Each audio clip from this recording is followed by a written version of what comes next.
are listening to the Thornapple Valley Church podcast. Thank you for joining us.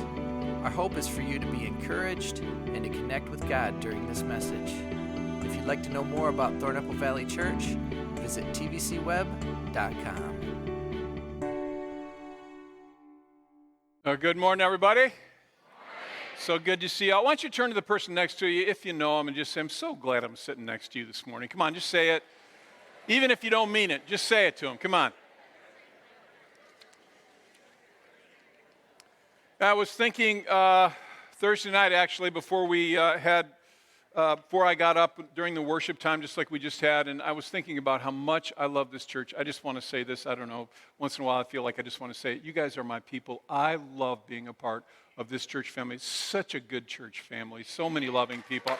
Aren't you thankful to be a part of this church? I love this place. I really do. So now we're ending a series. This is week 6 in a series where we've been talking about the one thing in life that is absolutely, totally foolproof, like nothing else is. It's the one thing that never fails, and that, of course, is God's love for us. But what we've been talking about specifically is that He calls us not just to receive that love, but to actually then turn and give it to the people around us. Not just somebody in the family or somebody who's nice to us, but to all people, to love others as He has loved us. And of course, I've been saying this, but when you hear preachers say it in church, it's like, yeah. But then you get out in real life, and it's not hard. It's not easy. I mean, it's difficult. It's like you're sitting in church and you're like, yes, I'm going to love people with Christ's love. And then you get in the parking lot on your way out, someone cuts you off, and you flip them off. This happens at TVC on a regular basis. And that's just me, all right? It's just hard. It's not like you have a little 3-point card that you pull out and you go, okay, things are going south. What do I do? It doesn't work that way. There's sometimes it's like you don't know what's going on. It's like, why are you even doing, what is going on with you? Or sometimes you feel that way about yourself. Why do I feel this way? It's like, what is even happening right now? I don't even know. Sometimes it feels so crazy, you just don't even know. And of course, it's exactly in that place where you come to understand how powerful loving people with God's love is, because it's there in that place when you realize you don't know, you haven't got it figured out, that you kind of step back and say, okay, I'm still not God, He's still God, and He'll take care of it. And so you step back and you trust God to do something, and God's love always works in amazing ways. Even when you had thought you knew exactly what needed to happen, and you knew what their problem was and what they needed to fix. Which is a problem we all have. So I have shown a little clip here at TVC.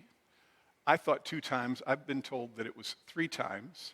But it has reached a level of what I call an iconic short in my life, because I love this clip. And you're going to have to suffer through it just one more time. I'll probably be dead before I think of doing it again, so it probably won't happen again. But I just want you to watch it, because I think it speaks so well to this idea that you just don't always know. So let's watch it. It's just, there's all this pressure, And sometimes it feels like it's right up on me, and I can just feel it, like literally feel it in my head, and it's relentless. And I don't know if it's going to stop. I mean, that's the thing that scares me the most, is that I don't know if it's ever going to stop. Yeah. Well, you do have a nail in your head. It is not about the nail. Are you sure? Because, I'll bet if we got that out of there... Stop trying to fix it. No, I'm not trying to fix it. I'm just pointing out that maybe the nail is causing... You always do this. You always try to fix things when what I really need is for you to just listen. No, see, I don't think that is what you need. I think what you need is to get the nail See, you're out. not even listening now. Okay, fine. I will listen. Fine. It's just... Sometimes it's like there's this achy... I don't know what it is. And I'm not sleeping very well at all. And all my sweaters are snagged. All of them. Yeah, that sounds really hard. It is. Thank you. Ow! Come on. If you would just... Don't. It was worth one more time, wasn't it? And I love this thing because I look at that and I think the same exact thing. Every guy listening to this or watching that is thinking, and that is, it is about the nail. It really is about the nail. That's the problem. If you would just pull the stupid nail out, everything would be okay. That's obvious. Except, of course, real love understands, now listen, that it's not always obvious. That sometimes, in fact, often the only way the nail can get removed, the only way it can happen is by my understanding that I don't understand all that's going on here. That I don't know everything. Even though it looks like it's obvious, I understand that maybe it's obvious to me, but maybe there's more to this than I actually see. Because there is. Jesus said it this way. Many of you are familiar with this. Matthew chapter 7, verses 3 through 5. Jesus said, why do you look at the speck of sawdust in your brother's eye, but you pay no attention to the plank in your own eye? How can you say to your brother, let me get the speck out of your eye, when all the time there's a plank in your own eye? And then he gets strong with his words. He said, you hypocrite, first take the plank out of your own eye, and then you'll see clearly to remove the speck from your brother's eye. See, understanding this principle is so profound in human relationships. Because one of the hardest parts of relationships is when we so clearly see the speck in someone else's eye. And we know that if they would just, if I could just reach up and if I could get a pair of pliers and pull that nail out of your head, if I could just fix this, if you would just stop. How many times have you said that? I mean, this is common lingo in marriage, right? If you would just. Well, if you would just. See, it's so easy to see what's in someone else's eye, but we miss the plank that's in our own eye. And I want to just be clear on this. Can I just say it from the start? This is not just guys that struggle with this, ladies, okay? Let's just be clear, all right? This is all of us. We all struggle with limited vision. You don't know. You don't know everything there is to know. You don't know, in fact, what appears so simple to you may be connected to things that you can never, maybe ever fully understand. But we're so arrogant with this stuff sometimes. So sometimes, I act like a jerk. I mean, it happened once about 35 years ago. I remember it really. Sometimes I act like a jerk. And when I act like a jerk and realize I've been acting like a jerk, I feel bad about it. And I'll have this conversation with myself. I hate it when I act like a jerk. But I had a bad day. Today was really hard. It was stressful, and I'm exhausted. And I just, I'm tired. This whole week has been so difficult. And that's not really who I am. But when someone else acts like a jerk, it's because they are a jerk, right? Okay, this side clearly is so holy. Let me come over to this side, all right? Do we do that? It's so easy to do that. When I act like a jerk, I'm not a jerk. It's just I've had a hard time. But when someone else does, they're a jerk. We do this. We all struggle with this kind of stuff. In fact, this is the thing. We're so arrogant in this, but we have to be reminded that we just don't know all there is to know. I've been married this November. It'll be 46 years. And I look at Ann, and I'm still amazed. Yeah, you should clap because it shows what a saint that woman is, all right? But 46 years, I still feel like there's so many things in her that I don't know. I don't know. I can't tell you how often, though, I think to myself, if you would just, does anybody know what I'm talking about? I don't know. In fact, I want to just make this personal if I can. So would you say this out loud with me? I don't know. Come on, say it again. With a little energy. Come on, let's just be honest. You don't know. You don't. Turn to the person next to you, shrug your shoulders like, I don't know. Come on, just tell them, I don't know. I think every service I've looked and some people are going, you're dang right you don't know.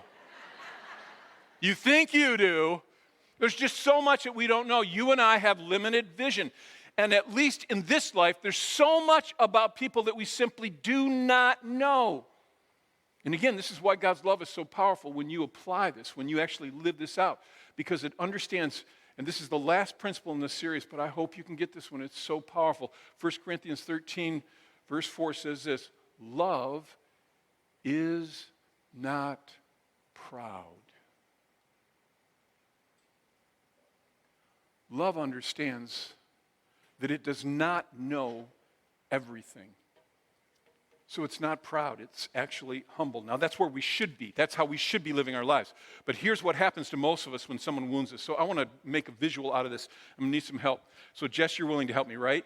Will you come on up here and stand? Let's welcome Jess to the platform, please.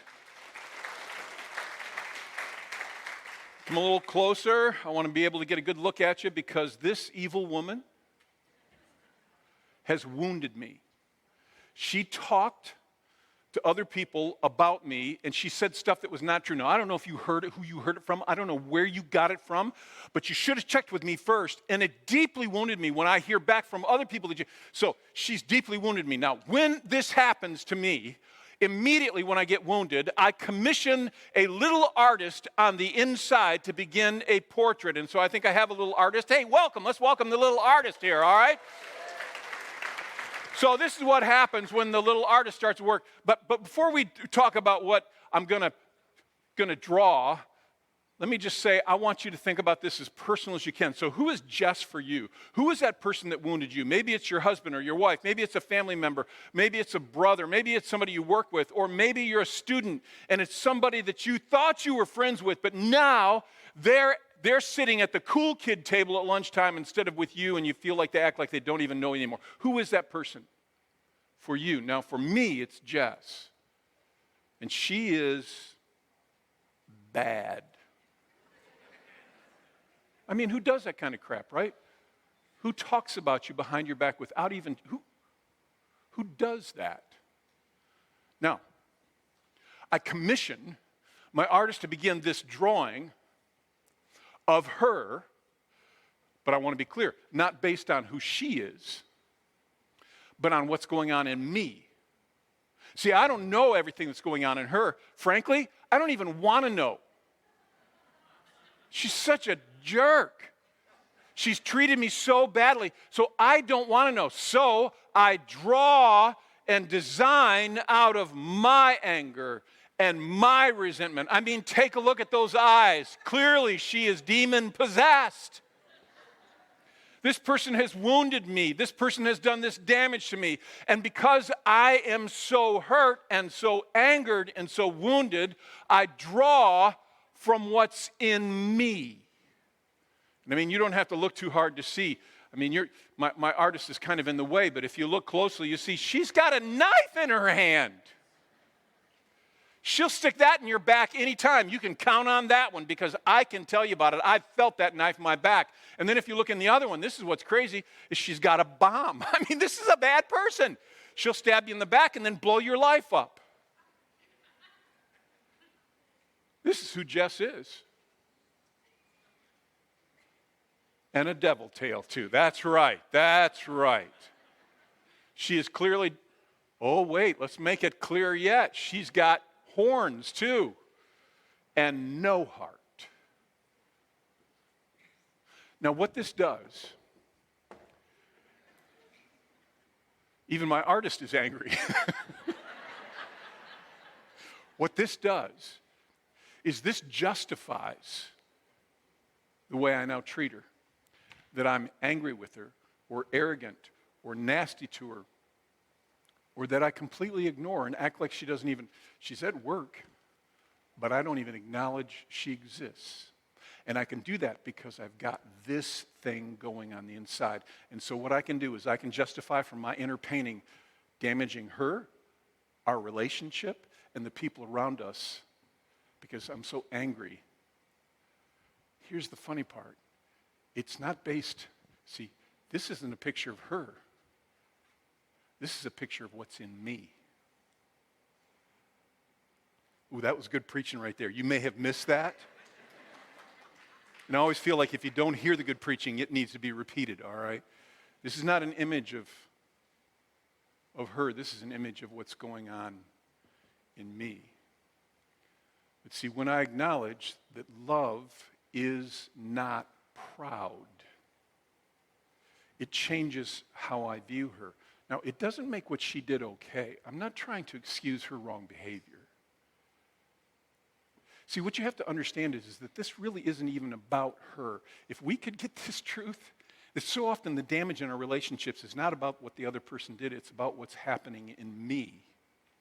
And when I begin to see that I don't know what's happening in her, what do I really know about her? See, love is not, what was that word? Proud. And so when I'm not proud, I acknowledge. Don't smile at me yet, all right? I'm not there yet. But I acknowledge, actually, where I said there's no heart, this is what I do know to be true. There's so much about Jess I'll never know. But I do know she has a heart. And it's a heart like mine, and it's probably been broken countless times. Here's another thing I know. I know that she was made in the image of God, who loves her. And the Bible tells us God so loved her that he gave his one and only son that she could have eternal life. Come on, is that true? It isn't about what she's done. It's about who I am as I respond to however she's acted and as I see her. And this is a person made by God, created in his image, and actually there's so much good. And what has to change in me is not her behavior, that she comes and says, I'm so sorry, Jeff, I was such a jerk. And I'm like, okay, fine, I'll forgive you. No. What has to happen to me is that I have to humble myself and say, I don't know what's going on in Jess. I don't know how badly she's been wounded. I don't know what's happening in her life. I just don't know. So I'll paint all that I do know, that she is loved by God and has a heart, and that there is something worth giving yourself for because God gave himself for her. Amen? That changes everything. Let's thank these guys. Thank you, artist Chad. Thank you, Jess. Really good. So appreciate you. So I asked you to try to make it personal. I know most of you probably didn't, but who is this person for you? Because I bet you money that you got someone like that, someone that you're struggling with. Maybe there's a number of people like that, but you've got them painted in this dark way, and you have not humbled yourself and said, no, let me try to see them in truth.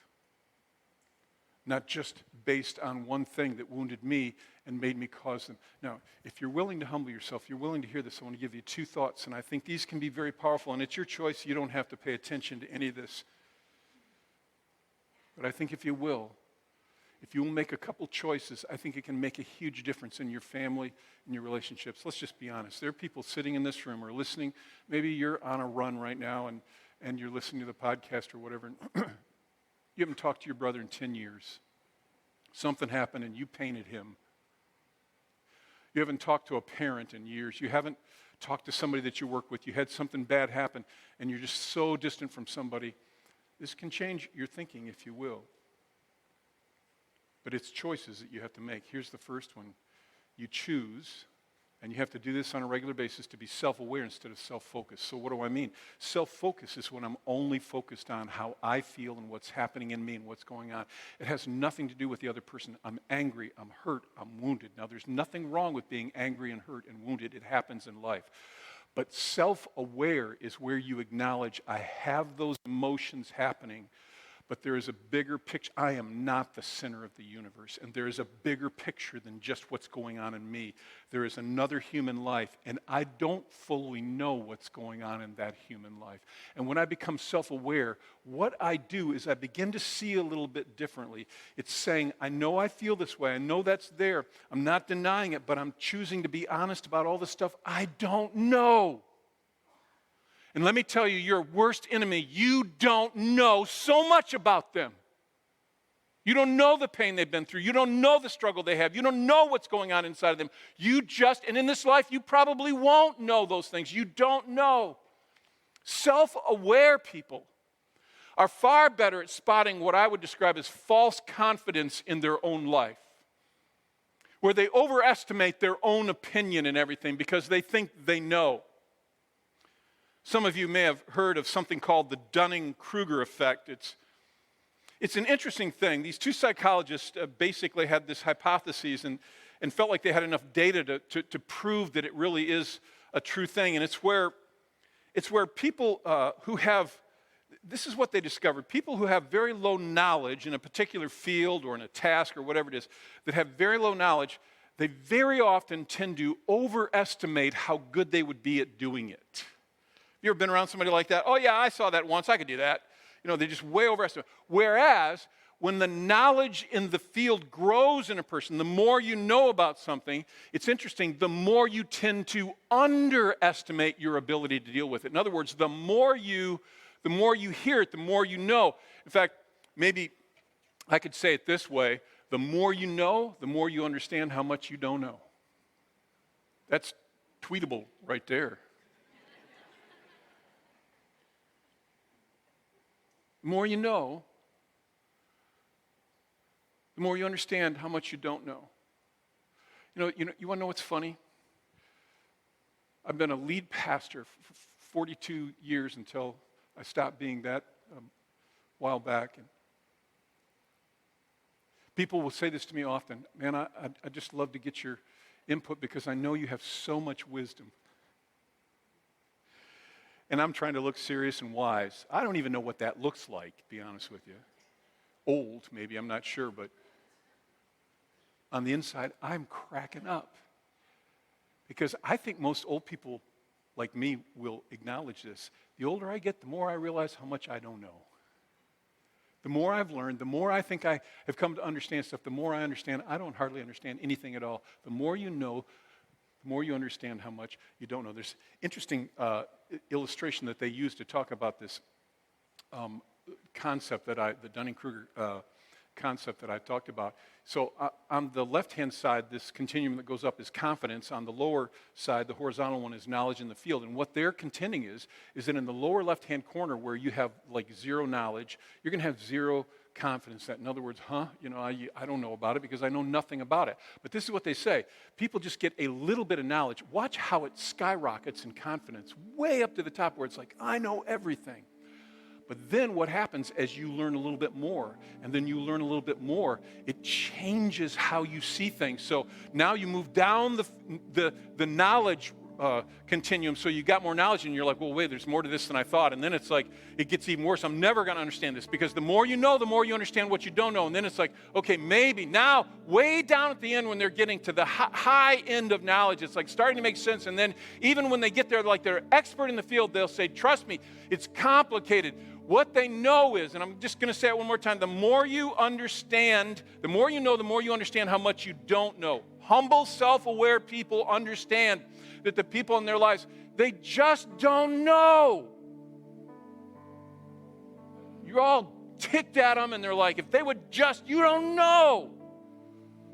It's arrogance to assume that you know what's happening in their life and how it works and all that. So number one is you make the decision that you're not going to be self-focused but self-aware. And then number two, and this is the last thing, I choose to let things be, and I just give them to God. Self-aware, humble people, when they're offended, they remind themselves of something super important, and that is, I'm not the center of the universe. I'm not the orchestrator of life. I can't fix everything. I can't make it. I can't get all this to be. I can't make them be who I want them to be. And so they just step back and let life unfold in front of them. There's so much more peace when you humble yourself. There's so much more peace. Because you don't have to try to be fixing everything all the time. And stinking things got to you. You just step back. You just understand, I'm not going to be the one, I'm not going to force this. I'm just going to give it to God and let it be. And there's something in that act of humility. It begins to change how you see things. So I was just reading in the last couple weeks about this 15th century painter named Filippo Lippi. Now, I'm not into art, so this is not something that I had been familiar with, but he was an acclaimed artist. 15th century. He did a lot of paintings, and he's well known, very acclaimed. But he had one particular painting. It's called The Virgin and the Child. We'll put it up on the screen so you can see it. And in this particular one, even though people loved his painting, this one has been panned numerous times by art critics, criticized, beat down. He's taken actually quite a beating from art critics on this over the years because, now, I'm going to be up front with you. I'm no art critic, so I didn't even see this stuff so well as they said they saw it. They said, the proportions are wrong, the hills are too exaggerated, the kneeling saints on either side are awkward and unhuman looking, and so they've criticized. Over the years, it's taken a lot of criticism from critics who would praise some of his other works. And then there was this guy, he was an art critic, who actually published a piece about this painting, and it was along those lines, very critical of it. His name was Robert Cumming. And Robert Cumming one day after he had published it, he had sort of an epiphany. He realized that Lippi had not been commissioned to paint this for an art gallery where you would stand like this face to face with a piece of art. He was not commissioned to do that. He was commissioned to paint an altarpiece that would hang at the front of the church under the place of prayer where you would be on your knees. And so with this realization, he went, oh my gosh. And he went back to the London National Gallery where it was hanging. And very self-consciously, because you imagine there's people all over the place, he gets up in front of it and he drops to his knees. And he looks up, and Cumming said, suddenly everything came into alignment. And the proportions were right. And everything was beautiful, but only from your knees. Only in a place of humility. There's something so powerful about loving people from your knees, where you humble yourself to say, I don't know everything going on in this person. I don't know what's happening. And so I'm just going to love them where they are. I'm just going to let God make this unfold and work this out. It starts to come into alignment. And I will tell you, if you really want to know someone, the best way to get to know them is from a spirit of humility. Love is not proud. It doesn't know. It doesn't have all the answers. And in that place,